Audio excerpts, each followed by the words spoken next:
حي على الفلاح.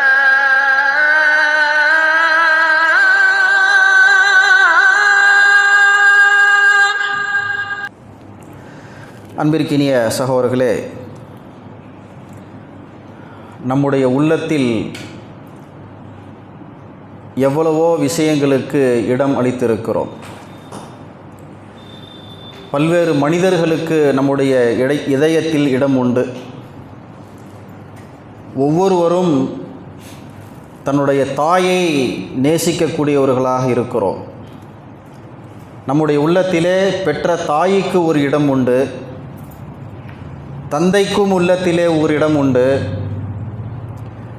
கணவனுக்கு மனைவிக்கு என்று இடம் உண்டு. பெற்ற பிள்ளைகளை நாம் நேசிக்கிறோம், அவர்களுக்கும் உள்ளத்திலே இடம் உண்டு. தலைவர்களை நேசிப்போம், தலைவருக்கு என்று உள்ளத்திலே ஒரு இடம் உண்டு. முதலாளியை நேசிப்போம், அவர்கிட்ட தான் நம்ம வேலை செய்கிறோம், மாதமான அவர்கிட்ட தான் நம்ம சம்பளம் வாங்குகிறோம் என்கின்ற அடிப்படையிலே அவருக்கும் உள்ளத்திலே ஒரு மரியாதையும் ஒரு இடமும் உண்டு.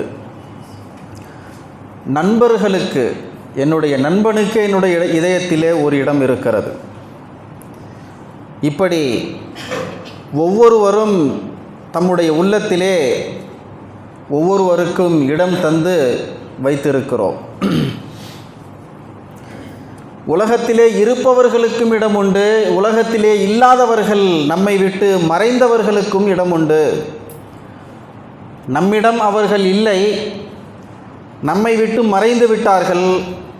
குடும்ப உறுப்பினர்களோ நண்பர்களோ தெரிந்தவர்களோ யாராக இருக்கட்டும், நம்மிடம் அவர்கள் இன்று இல்லை என்றாலும் கூட அவர்களுக்கும் நம்முடைய உள்ளத்திலே இடம் உண்டு. அதேபோல் ஒரு சில விருப்பங்கள், ஒரு சில ஆசைகள் நம்முடைய உள்ளத்திற்கு உண்டு. அதற்கும் நாம் உள்ளத்திலே இடம் தந்திருக்கிறோம். ஒவ்வொருவருக்கும் ஒரு சில விருப்பங்கள் உண்டு. நம்மிடையே ஒவ்வொருவருக்கும் ஒரு சில ஆசைகள் உண்டு. பிரதானமான ஆசைகள், சொந்தமாக ஒரு வீடு இருக்கணுங்க, அது நமக்குன்னு இருக்கணும் என்று விரும்புபவர்கள் உண்டு, ஆசைப்படுபவர்கள் உண்டு. நமக்கென்று ஒரு சரியான தேவையான ஒரு வாகனம் வேணும் என்பவர்கள் உண்டு. சிறுவர்களாக இருந்தால் அவர்களுடைய படிப்பு, அவர்களுடைய எதிர்கால சம்பந்தமான விருப்பங்கள் உண்டு. குடும்பத்தினர்களாக இருந்தால் தன்னுடைய குடும்ப தேவைகள், தன்னுடைய பிள்ளைகளுடைய எதிர்காலம் என்று இப்படி நம்முடைய உள்ளத்திலே பல்வேறு விஷயங்களுக்கு இடம் தந்து வைத்திருக்கிறோம். சில மனிதர்களுக்கு இடம் தந்திருக்கிறோம், ஒரு சில விருப்பங்களுக்கும் ஆசைகளுக்கும் நாம் இடம் தந்திருக்கிறோம். ஹஜ்ஜு நாமளும் செஞ்சிடணுங்க. இந்த ஹஜ்ஜு காலம் வந்துச்சுன்னு சொன்னால், நம்முடைய உறவுகள், நம்முடைய நண்பர்கள் ஹஜ்ஜுக்கு செல்லும் பொழுது, இந்த வாய்ப்பு அல்லாஹ் எனக்கு கொடுத்தா எப்படி இருக்கும், நானும் இன்ஷா அல்லாஹ் என்றாவது ஒரு நாள் ஹஜ்ஜு செஞ்சிருவேன் என்று ஆசைப்படுபவர்கள் உண்டு. இப்படி பல்வேறு விருப்பங்கள், ஆசைகள் உள்ளத்தை ஆக்கிரமித்திருக்கின்றன. இவைகள் நம் உள்ளம் என்கின்ற இல்லத்தில் குடியமர்ந்து நம்மை ஆட்டுவித்து கொண்டிருக்கின்றன. இவைகள் அனைத்தும் செல்கின்றபடியெல்லாம் நாமும் ஆடுகிறோம். நல்ல விருப்பங்களும் ஆசைகளும் உண்டு, தேவையில்லாத விருப்பங்கள் ஆசைகளும் உண்டு. ஆக எதுவாக இருந்தாலும் இவைகள் எல்லாமே நம்முடைய உள்ளத்திலே ஓர் இடத்தை பிடித்து அமர்ந்து கொண்டு நம்மை ஆட்டுவித்து கொண்டிருக்கின்றன. இவைகள் சொல்கின்றபடியெல்லாம் நம்முடைய உள்ளம் ஆடுகிறது, நாம் ஆடுகிறோம். இப்படி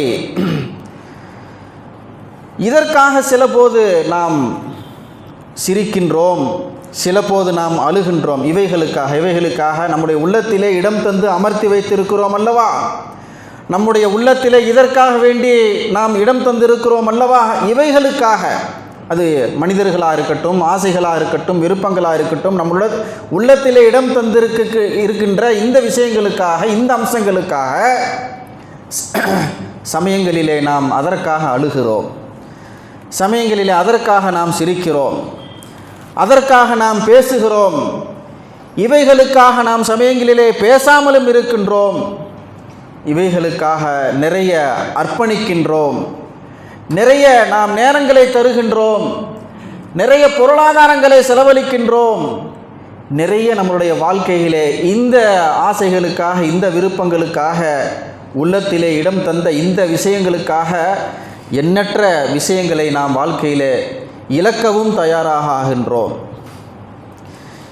இவைகளுக்கெல்லாம் நம்முடைய உள்ளத்திலே இடம் தந்து இடத்தை ஒதுக்கீடு செய்த நாம் படைத்த இறைவனுக்காக, அவனுடைய விருப்பத்திற்காக நம்முடைய உள்ளத்திலே எவ்வளவு இடத்தை ஒதுக்கீடு செய்து தந்திருக்கிறோம். இடஒதுக்கீடுன்னு வருஷம் ஃபுல்லாக பேசுகிறோம்.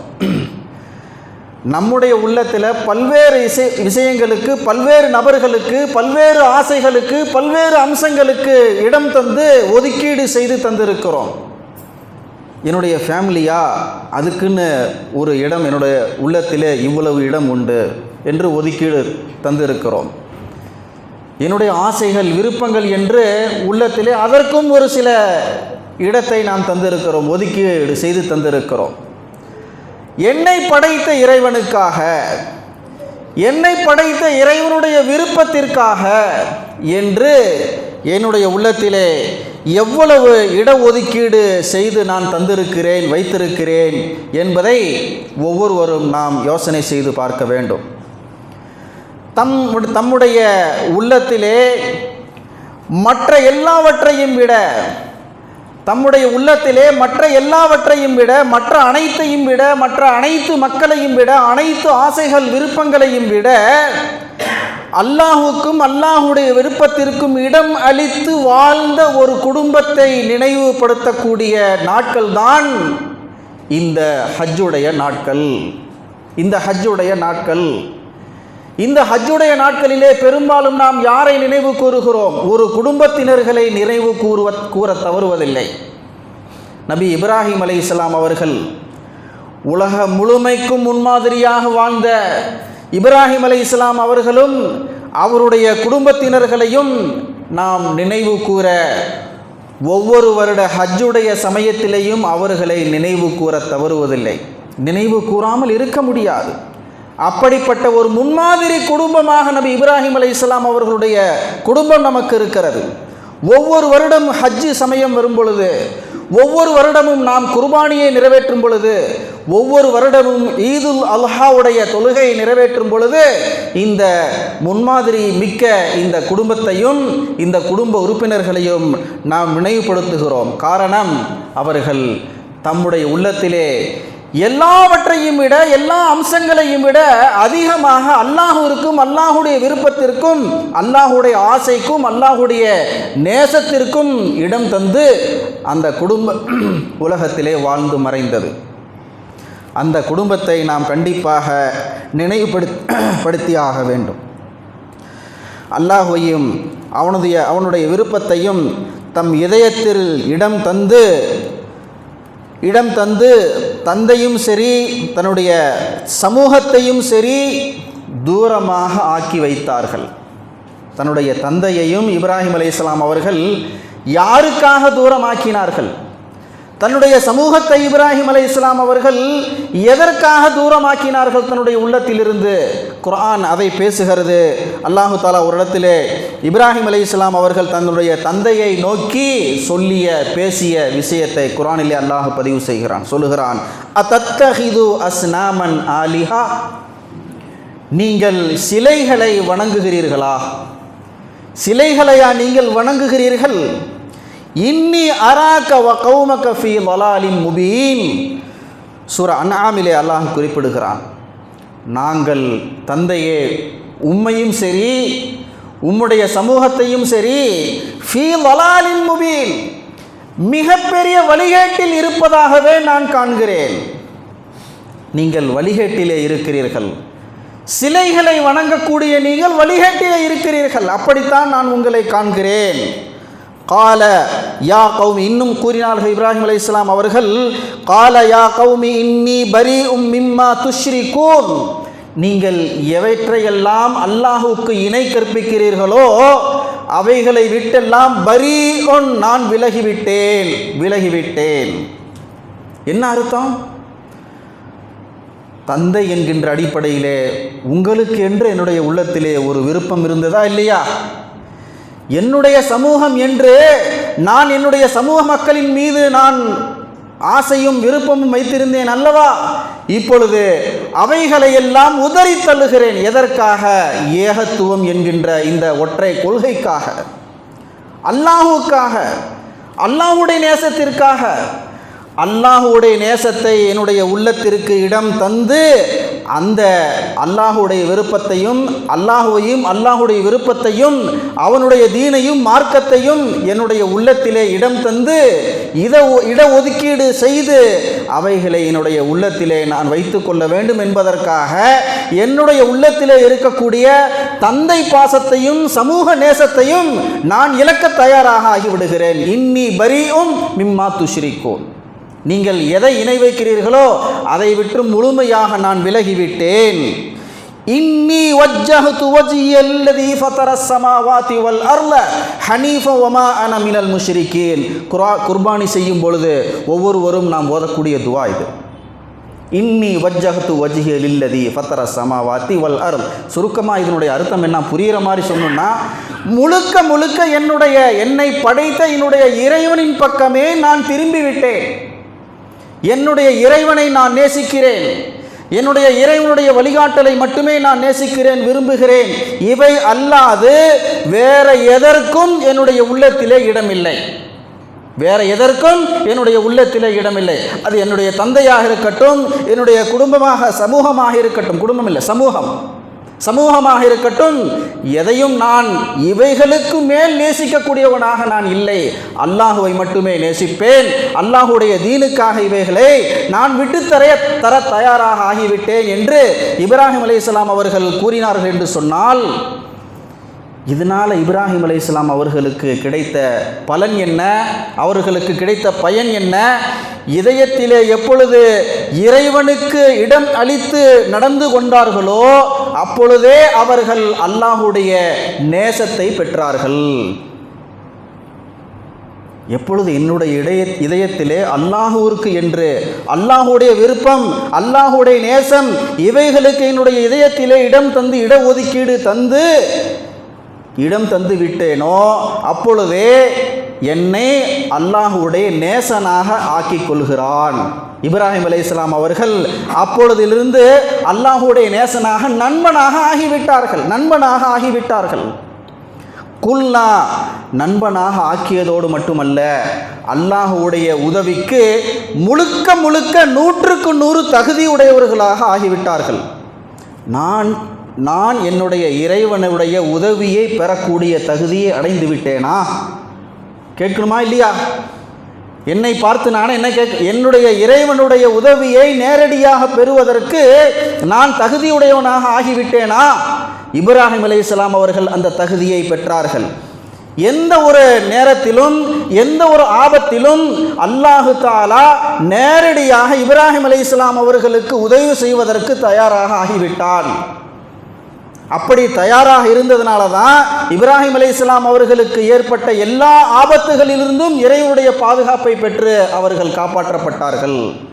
குல்னா யா நாரு கூனி, இப்ராஹிம் அலைஹிஸ்ஸலாம் அவர்களே நெருப்பிலே இட்ட பொழுது, நெருப்பிலே தூக்கி வீசிய பொழுது, அந்த ஆபத்தை அவர்கள் ஃபேஸ் பண்ண போது அல்லாஹு தாலா அந்த நெருப்பிற்கு அல்லாஹு கட்டளையிட்டால், யா நாரு கூனி, நெருப்பே நீ ஆகிவிடு, பர்தம் வ சலாமன் அலா இப்ராஹிம், இப்ராஹிம் அலைஹிஸ்ஸலாம் அவர்கள் மீது குளிர்ந்ததாகவும் நிம்மதி அளிக்கக்கூடியதாகவும் ஆகிவிடு.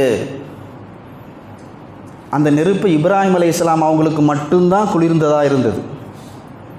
மற்றவங்க போய் எட்டி பார்த்தா நெருப்பு கூலாக அவங்க ஃபீல் பண்ணல. இப்ராஹிம் அலைஹிஸ்ஸலாம் அவங்க மட்டும்தான் அதை ஃபீல் பண்ணாங்க.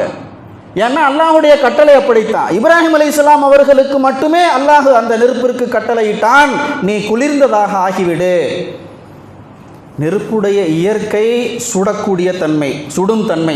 அந்த சுடும் தன்மையாக இருக்கக்கூடிய இயற்கையை அல்லாஹு தஆலா அந்த நெருப்பிற்கு நீக்கிவிட்டான். இப்ராஹிம் அலைஹிஸ்ஸலாம் அவர்களுக்கு மட்டும்.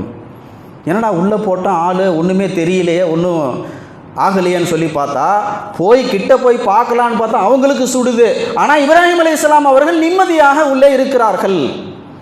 ஆக அல்லாஹுடைய உதவியை இப்ராஹிம் அலைஹிஸ்ஸலாம் அவர்கள் நேரடியாக பெற்றார்கள். காரணம் அல்லாஹுவும் அல்லாஹுடைய விருப்பத்தையும் அல்லாஹுடைய நேசத்தையும் தம்முடைய உள்ளத்திலே முதன்மையானதாக ஆக்கி இடம் தந்து வைத்திருந்தார்கள் என்பதுதான். ஹஜரத் இப்னு அப்பாஸ் ஸல்லல்லாஹு அவங்க சொல்கிறாங்க, இப்ராஹிம் அலைஹிஸ்ஸலாம் அவங்க இந்த நெருப்பில் போட்ட உடனே ஹஸ்புன் அல்லாஹு வ நிஅமல் வக்கீல் என்று ஓதினார்கள். அல்லாஹ்விடத்திலே பாதுகாப்பு தேடினார்கள். ஹஸ்புன் அல்லாஹ் அப்படின்னா என்ன அர்த்தம்? அல்லாஹுவே எனக்கு போதும். ஹஸ்புன் அல்லாஹ், அல்லாஹுவே எனக்கு போதும். வ நிஅமல் வக்கீல், நான் பொறுப்பு சாட்டுவதற்கு அல்லாஹ் மட்டுமே தகுதியானவன், போதுமானவன்.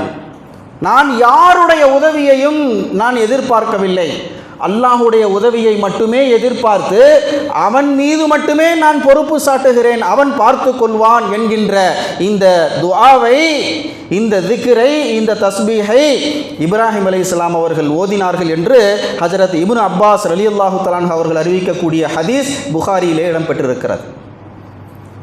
அல்லாஹுடைய உதவியை இப்ராஹிம் அலைஹிஸ்ஸலாம் அவர்கள் பெற்றார்கள். காரணம் அல்லாஹுவை தன்னுடைய உள்ளத்திலே இடம் தந்து வைத்திருந்தது. இப்ராஹிம் அலைஹிஸ்ஸலாம் அவர்கள் மட்டுமல்ல, அன்னை ஹாஜிரா அம்மையார் அவர்களும் அப்படித்தான். அந்த ஹிஸ்ட்ரிலாம் தெரியும். நம்ம ஹாஜிரா அம்மையார் அவர்களோடு இப்ராஹிம் அலைஹிஸ்ஸலாம் அவர்கள் நடந்து கொண்ட பேசிய அந்த விஷயம் எல்லாம் தெரியும். கொண்டு போய் பாலைவனத்தில் சுடும் மணலிலே விட்டு வரும்படி அல்லாஹுடைய கட்டளை. அம்மையார் அவர்களையும் அன்பு மகனார் செல்லப்பிள்ளை குழந்தை இஸ்மாயில் அலைஹிஸ்ஸலாம் அவர்களையும் இருவரையும் அந்த பாலைவனத்திலே, அதாவது வெங்காற்று வீசுகின்ற மணற்பரப்பிலே வனாந்தரத்திலே அனாதையாக விட்டுவிட்டு இப்ராஹிம் அலைஹிஸ்ஸலாம் அவர்கள் கிளம்புகிறார்கள். கிளம்பும் போது அன்னை ஹாஜிரா அம்மையார் அவர்கள் கேட்கிறார்கள் தன்னுடைய அன்பு கணவரை பார்த்து, இது உங்களுடைய விருப்பமா இல்லை அல்லாஹுடைய கட்டளையா? இப்ராஹிம் அலைஹிஸ்ஸலாம் அவர்கள் தன்னுடைய கண்களின் ஓரங்களில் கசிந்த கண்ணீர் துளிகளோடு பதில் சொல்லுகிறார்கள். என்னதான் இருந்தாலும் அவங்களுக்கு ஒரு வலி இருந்தது. இந்த மாதிரி ஒரு டாஸ்க்கு அல்லாஹ் தஆலா நமக்கு சொல்லிட்டானே அப்படிங்கிற அல்லாஹுடைய கட்டளையை நிறைவேற்ற வேண்டும் என்கின்ற அந்த ஆசையும் இருந்தது, அந்த அக்கறையும் இருந்தது, ரெஸ்பான்சிபிலிட்டி அதுவும் இருந்துச்சு. ஒரு ஓரத்தில் என்னதான் இருந்தாலும் ஒரு வலி, அந்த வலியின் காரணமாக கண்களிலிருந்து லேசாக கண்ணீர் கசியக்கூடிய அந்த நிலையில் இப்ராஹிம் அலைஹிஸ்ஸலாம் அவர்கள் தன்னுடைய மனைவியை பார்த்து பதில் கூறினார்கள், ஆம் இது அல்லாஹுடைய கட்டளைத்தான் என்று. அப்பொழுது ஹாஜிரா அம்மையார் அவர்கள் சொல்லிய இந்த வார்த்தை இதுதான். அம்மையார் அவர்கள் அல்லாஹுவையும் அல்லாஹுடைய விருப்பத்தையும் தன்னுடைய உள்ளத்திலே எந்த அளவிற்கு நிறைத்து வைத்திருந்தால், ஒப்பி வச்சிருந்தாங்க அப்படிங்கிறதுக்கு இந்த பதில் ஒரு உதாரணம். போய் வாருங்கள் கணவரே போய் வாருங்கள், எங்களுடைய இறைவன் பார்த்து கொள்வான், எங்களுடைய இறைவன் எங்களுக்கு போதுமானவன் என்று தைரியத்தோடு அன்னை ஹாஜிரா அம்மையார் அவர்கள் தன்னுடைய கணவரை பார்த்து சொல்லி அனுப்பி வைக்கிறார்கள் என்று சொன்னால், கணவனின் மீது இருக்கக்கூடிய விருப்பம், தன்னுடைய குடும்பத்தின் மீது இருக்கக்கூடிய ஆசை, தான் ஒரு சொகுசாக ஒரு இல்லத்திலே வசிக்க வேண்டும் என்கின்ற இந்த விருப்பம், இந்த ஆசைகளை எல்லாம் விட்டுவிட்டு எந்த ஆசையை உள்ளத்திலே நிரப்பி வைத்திருந்தார்கள்? அல்லாஹும் அல்லாஹுடைய கட்டளையும் அல்லாஹுடைய விருப்பமும் தான் எனக்கு முதன்மையானது என்கின்ற அந்த ஒற்றை விஷயத்தை மட்டும்தான் அன்னை ஹாஜிரா அம்மையார் அவர்கள் தன்னுடைய உள்ளத்திலே நிரப்பமாக வைத்திருந்தார்கள். கணவன் மீது ஆசை இல்லை அப்படின்னு இல்லை, இந்த ஆசையை பார்க்கிலும் அல்லாஹ்வினுடைய ஆசை அங்கே மேலிட்டது. தன்னுடைய குடும்பத்தார்கள், கணவன், குடும்பம், ஊர், வீடு, வாசல் என்று வாழ்ந்திருக்கலாம். அப்படி வாழ வேண்டும் என்கின்ற ஆசை இருந்தாலும் கூட இந்த ஆசைகளுக்கு மேல் அல்லாஹ்வுடைய ஆசையை உள்ளத்திலே இருத்தினார்கள். அப்படி இருத்தியதின் காரணமாகத்தான் இந்த தைரியம் அவர்களுக்கு வந்தது. அந்த தைரியத்தினால் தான் இந்த பதிலை அவர்கள் சொன்னார்கள். இதன் பயனாக இதனால் ஹாஜிரா அம்மையார் அவர்களுக்கு என்ன கிடைத்தது? உலகம் இருக்கும் வரை அவர்களுடைய பெயரை சொல்லி ஹாஜிமார்கள் சென்று ஒரு சில கிரியைகளை நிறைவேற்றுகிறார்கள். என்ன அதன் முதன்மையானது? சஃபா மருவாக்கு இடையே செல்கின்ற அந்த சை என்று சொல்லக்கூடிய அந்த தொங்கோட்டம் யாரின் பெயரால் அங்கே நிறைவேற்றப்படுகிறது? அன்னை ஹாஜிரா அம்மையார் அவர்கள் மகனார் இஸ்மாயில் அலைஹிஸ்ஸலாம் அவர்களுக்காக வேண்டி, அவர்கள் தண்ணீர் தேவைக்காக வேண்டி அவர்கள் ஓடி அலைந்து திரிந்த அந்த ஓட்டம் இன்றைக்கு ஒவ்வொரு வருடமும் லட்சக்கணக்கான ஹாஜிமார்கள் மட்டுமல்ல, உம்ரா செல்லக்கூடிய அனைவராலும் அங்கு நினைவு கூறப்படுகின்ற அளவிற்கு அல்லாஹு தஆலா அவருடைய அந்தஸ்தை உயர்த்தி தந்தான். காரணம் என்ன? அல்லாஹுவை தன்னுடைய உள்ளத்திலே நிரப்பி வைத்திருந்தார்கள். அல்லாஹுடைய விருப்பத்தை, ஆசையை தன்னுடைய உள்ளத்திலே நிரப்பி வைத்திருந்தார்கள். இப்ராஹிம் அலைஹிஸ்ஸலாம் அப்படித்தான், ஹாஜிரா அம்மையாரும் அப்படித்தான். இஸ்மாயில் அலைஹிஸ்ஸலாம் அவர்கள் புலிக்கு பிறந்தது பூனையாகாது சொல்லுவோமா இல்லையா? புலிக்கு பிறந்தது பூனையாகாது. இப்ராஹிம் அலைஹிஸ்ஸலாம் அவர்களை போன்று தன்னுடைய தந்தையை போன்றும் தன்னுடைய தாயை போன்றும் மகனார் கொஞ்சமும் சளைத்தவராக இல்லை. தன்னுடைய தந்தை கழுத்திலே கத்தியை வைத்த பொழுது இஸ்மாயில் அலைஹிஸ்ஸலாம் அவங்க கேட்குறாங்க, தந்தையே இது அல்லாஹுடைய கட்டளையா என்று கேட்குறாங்க. அப்போ இப்ராஹிம் அலைஹிஸ்ஸலாம் சொல்கிறாங்க, ஆம் இது அல்லாஹுடைய கட்டளை தான் அப்படின்னு சொன்ன உடனே இஸ்மாயில் அலைஹிஸ்ஸலாம் அவங்க என்ன சொல்கிறாங்க? அல்லாஹ் தஆலா குர்ஆனிலே பதிவு செய்கிறான், யா அபத்தி, என்னுடைய தந்தையே, இஃப் அல் மா துமர், அல்லாஹ் உங்களுக்கு எதை கட்டளையிட்டானோ அதை நீங்கள் நிம்மதியாக நிறைவேற்றுங்கள். எந்த தயக்கமும் வேண்டாம், பயமும் வேண்டாம். இஃப் அல் மா துமர், அல்லாஹ் உங்களுக்கு எதை கட்டளையிட்டானோ அதை எந்த தயக்கமும் இல்லாமல் நீங்கள் நிறைவேற்றுங்கள். சதஜிதுனி இன்ஷா அல்லாஹு மினஸ் சாபிரீன். சூரா அஸ்-சாஃபாத்துடைய வசனம் இது. அப்படி நீங்கள் நிறைவேற்றும் பொழுது நான் பொறுமையாக இருப்பேன். என்னை பொறுமையாளர்களில் ஒருவனாக என்னை நீங்கள் காண்பீர்கள் தந்தையே. அதனால் அல்லாஹுடைய கட்டளையை நீங்கள் தாராளமாக நிறைவேற்றுங்க என்று இஸ்மாயில் அலைஹிஸ்ஸலாம் அவர்கள் சொல்லியிருக்கிறார் என்று சொன்னால், ஒட்டுமொத்த குடும்பமும் அல்லாஹுடைய விருப்பத்திற்கும் அல்லாஹுடைய நேசத்திற்கும் தான் முன்னுரிமை தந்தது. தன்னுடைய உள்ளத்திலே அல்லாஹையும் அவனுடைய நேசத்தையும் தான் அதிகமாக வைத்திருந்தது. தன்னுடைய தந்தையின் மீது இருக்கக்கூடிய விருப்பம், தன்னுடைய மனைவியின் மீது இருக்கக்கூடிய பாசம், தன்னுடைய பிள்ளையின் மீது இருக்கக்கூடிய பெற்ற பச்சிலம் குழந்தையின் மீது இருக்கக்கூடிய பாசம், இவைகளை எல்லாம் விட அல்லாஹ்வுடைய விருப்பத்தை அவர்கள் உள்ளத்திலே ஆழமாக இருத்தினார்கள் என்பதை நாம் பார்க்கிறோம். ஆக நபி இப்ராஹிம் அலைஹிஸ்ஸலாம் அவர்களுடைய குடும்பம் தன்னுடைய உள்ளத்திலே இறைவனுக்கு இடம் தந்து வாழ்ந்த குடும்பம், இறைவனுக்கு இடஒதுக்கீடு தந்து வாழ்ந்த குடும்பம். இன்று நாம் இறைவனுக்கு அப்படிப்பட்ட இடத்தை நாம் தந்திருக்கிறோமா? நம்முடைய குடும்பம் உலக வளங்கள், அந்தஸ்து, பதவி, பணம், இவைகளுக்குத்தான் அதிகமாக நம்முடைய உள்ளத்திலே இடம் இருக்கிறது, இவைகளுக்குத்தான் அதிகமாக இருக்கிறது. குடும்பம் என்றால் அதிகமாக பாசத்தை பொழிகிறோம், கூடாதுன்னு சொல்லல. குடும்பத்தின் மீது அதிகம் பாசம் காட்டுகிறோம், உலக வளங்களின் மீது அதிகம் ஆசை கொள்ளுகிறோம், அந்தஸ்து பதவியின் மீது நாம் மோகம் கொள்ளுகிறோம், பணத்தை சம்பாதிக்க வேண்டும் என்று நாம் ஆசை கொள்ளுகிறோம். ஆனால் நம்மை படைத்த இறைவனுக்காக நம்முடைய உள்ளத்திலே எவ்வளவு இடத்தை நாம் ஒதுக்கீடு செய்து தந்திருக்கிறோம்? என்னை படைத்த இறைவனுடைய விருப்பத்திற்காக என்னுடைய உள்ளத்திலே எவ்வளவு இடத்தை நான் ஒதுக்கீடு செய்து தந்திருக்கிறேன்? யார் அல்லாஹுவையும் அல்லாஹுடைய விருப்பத்தையும் உள்ளத்திலே இடம் தந்திருக்கிறாரோ அவர் ஏமாறுவதில்லை. இன்னைக்கு உலகம் என்ன சொல்லுது? நான் ஏமாளியாக இருக்கிறாரு, யார் இப்படி செய்கிறார்களோ அவர்களை உலகம் என்ன ஏமாளியாக ஏமாறப் போவதில்லை, ஒரு காலம் அவர் ஏமாறுவதில்லை. அதையும் அல்லாஹு தஆலா குர்ஆனிலே பதிவு செய்கிறான். அஸா அல்லா அகூன பிதுஆ ரப்பி ஷகியா, நான் என் இறைவனை நம்பி ஏமாந்து போக மாட்டேன் என்ற நம்பிக்கை எனக்கு உண்டு என்று இப்ராஹிம் அலைஹிஸ்ஸலாம் அவங்க சொல்றாங்க. இப்ராஹிம் அலைஹிஸ்ஸலாம் அவர்கள் அல்லாஹுடைய கட்டளைக்கு முழுமையாக கட்டுப்பட்டு அடிபணிந்து நடக்கிறார்கள், அல்லாஹுவை நம்புகிறார்கள். ஒரு விஷயத்தை அல்லாஹு தஆலா கட்டளையிடுறான்னு சொன்னால் இதில் என்ன சூட்சமம் இருக்கும்? அல்லாஹுவை நம்புகிறாங்க, இதில் ஒரு சூட்சமம் இருக்கும், இதில் ஒரு நன்மை இருக்கும். அல்லாஹுடைய கட்டளைக்கு நாம் அல்லாஹுடைய விருப்பத்திற்கு முன்னுரிமை தந்து செயல்பட்டால் நடந்தால் கண்டிப்பாக அதிலே ஒரு நன்மை இருக்கும். அல்லாஹ் என்னை ஏமாற்ற மாட்டான், அல்லாஹ் என்னை ஏமாற்ற மாட்டான். இதில் உறுதியான நம்பிக்கை இப்ராஹிம் அலைஹிஸ்ஸலாம் அவர்களுக்கு இருந்தது. அதனால தான் அவங்க சொல்கிறாங்க, அசா அல்லாஹ் அகூன அபதன் பிதுஆஇ ஷகியா, நான் என்னுடைய இறைவனை நம்பி ஏமாந்து போக மாட்டேன் என்கின்ற நம்பிக்கை எனக்கு உண்டு என்று இப்ராஹிம் அலைஹிஸ்ஸலாம் அவர்கள் சொல்கிறார்கள். அப்படி சொல்லி அவர்கள் வாழ்ந்ததின் காரணமாக, நடந்ததின் காரணமாக அல்லாஹு தஆலா இப்ராஹிம் அலைஹிஸ்ஸலாம் அவர்களுக்கு என்னென்ன விஷயங்களை கொடுத்தான்? வஹப்னா லஹும் மிர் ரஹ்மத்தினா, நாம் நம்முடைய அருட்கொடைகளை அவர்களுக்கு முழுமையாக வழங்கினோம் இப்ராஹிம் அலைஹிஸ்ஸலாம் அவர்களுக்கு.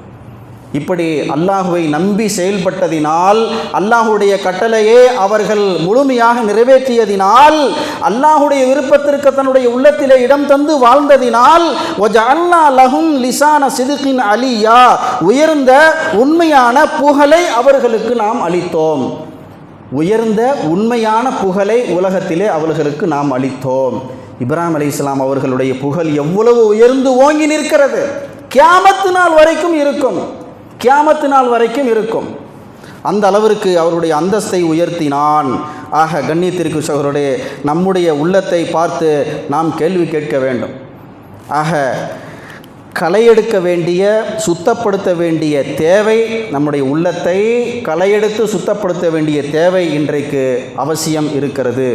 நம்முடைய உள்ளத்தில் எல்லா மனிதர்களுக்கும் இடம், கூடவே பல்வேறு ஆசைகளுக்கு நாம் இடம் தந்திருக்கிறோம். இவைகளையெல்லாம் தாண்டி அனைத்திற்கும் முதலாவதாக அல்லாஹுக்கும் அல்லாஹுடைய விருப்பத்திற்கும் நம்முடைய உள்ளத்திலே இடம் தந்திருக்கிறோமா என்பதை நாம் எண்ணி பார்க்க வேண்டும். ஆக உலக ஆசைகள், மனிதர்கள் மீது இருக்கக்கூடிய விருப்பங்கள், இவைகளை நம்முடைய உள்ளத்திலே ஆணியாக பதிந்து விட்டன. நாம் பக்குவமடைய வேண்டும். நாம் பக்குவம் அடைய வேண்டும் என்று விரும்புகின்ற பொழுது, படிப்பினை பெற வேண்டும் என்று விரும்புகிற பொழுது, இறையச்சத்தோடு வாழ ஆரம்பிக்க வேண்டும் என்று நாம் விரும்பும் பொழுது, இந்த ஆணியாக இறங்கிவிட்ட இந்த ஆசைகள் நம்மை விட்டும் விலக மறுக்கின்றன. ஆக கண்ணியத்திற்குரிய சகோதரர்களே, அல்லாஹ்வுடைய அடிமையாக வாழ வேண்டும். இப்ராஹிம் அலைஹிஸ்ஸலாம் அவர்களும் அவருடைய குடும்பத்தார்களும் அல்லாஹ்வுடைய அடிமைகளாக வாழ்ந்தார்கள். மனோ இச்சைகளுக்கு அடிமைப்பட்டு வாழவில்லை, கிடக்கவில்லை. மனோ இச்சைகளுக்கு, மனம் என்ன விரும்புகிறதோ, என்னுடைய உள்ளம் என்ன ஆசைப்படுகிறதோ அவைகளுக்கு அடிமையாக வாழவில்லை, இருக்கவில்லை. அல்லாஹ்வுடைய அடிமைகளாக வாழ்ந்தார்கள். ஆக நாமும் இறைவனுடைய அடிமையாக உலகத்திலே வாழ்ந்து பழக வேண்டும். மனோ இச்சைகளுக்கு அடிமையாக, ஆசாபாசங்களுக்கு அடிமையாக, உலக வளங்களுக்கு அடிமையாக, சொத்து சுகங்கள் பதவிகள் இவைகளுடைய மோகத்திலே நாம் வாழக்கூடாது, இருக்கக்கூடாது என்கின்ற படிப்பினையை இப்ராஹிம் அலைஹிஸ்ஸலாம் அவர்களுடைய குடும்பம் நமக்கு கற்றுத்தருகிறது. அவர்களுடைய குடும்பத்திலிருந்து நாம் படிப்பினையாக எடுக்க வேண்டிய விஷயம் இது. அல்லாஹுவுக்கு உள்ளத்திலே நீங்கள் இடத்தை ஒதுக்கீடு செய்து தாருங்கள். அவனுடைய விருப்பத்திற்கு உங்களுடைய உள்ளத்திலே ஒரு சில இடத்தை ஒதுக்கீடு செய்து தாருங்கள். அப்படி செய்து தந்தீர் என்று சொன்னால் இறை நேசர்களாக இருப்பீர்கள்.